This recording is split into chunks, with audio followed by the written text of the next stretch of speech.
I suppose the thing, and I have told my kids about this, and I've already sort of said, you're really lucky to live here.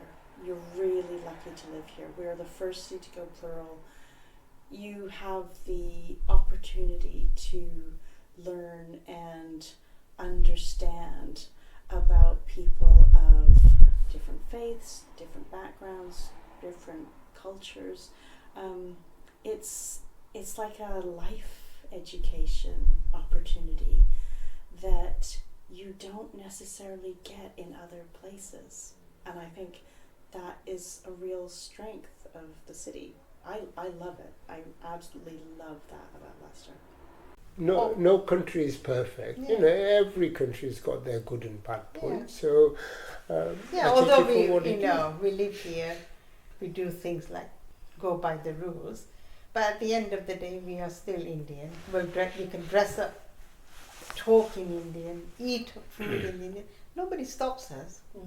They don't, they don't say to us, oh, you live in this country, you got to dress up, eat our food, do as we know. And, So you have that freedom. we have that freedom, Yeah. exactly. So we have that freedom to obviously, have our own identity, yeah. which is most important.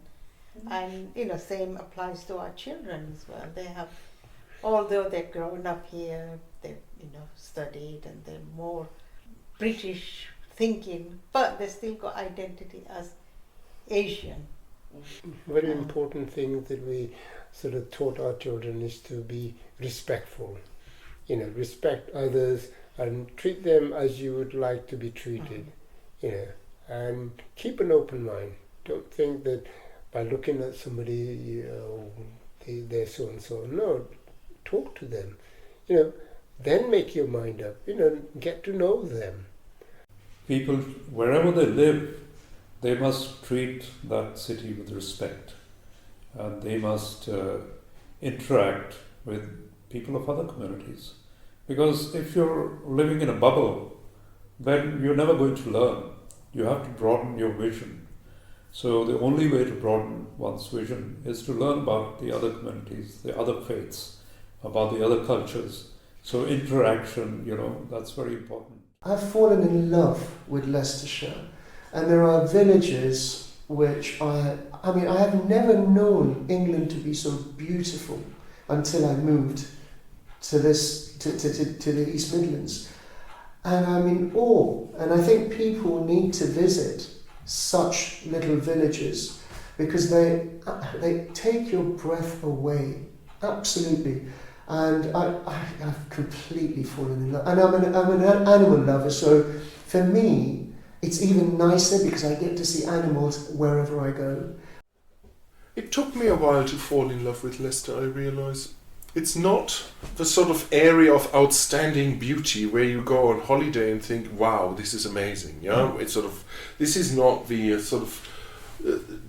town on the Italian coast where you say, wow, and you've got some amazing mountains behind you and 3,000 years of history in front of you. It's not like this. It's something which took a bit of time. And when I lived in Leeds, I thought, next time when I change jobs, because priests change jobs fairly regularly, it would be nice to live near the coast, as we live on an island. So by coincidence, we are in the one place which is as far away from the coast as possible in England, which is a bit of a shame.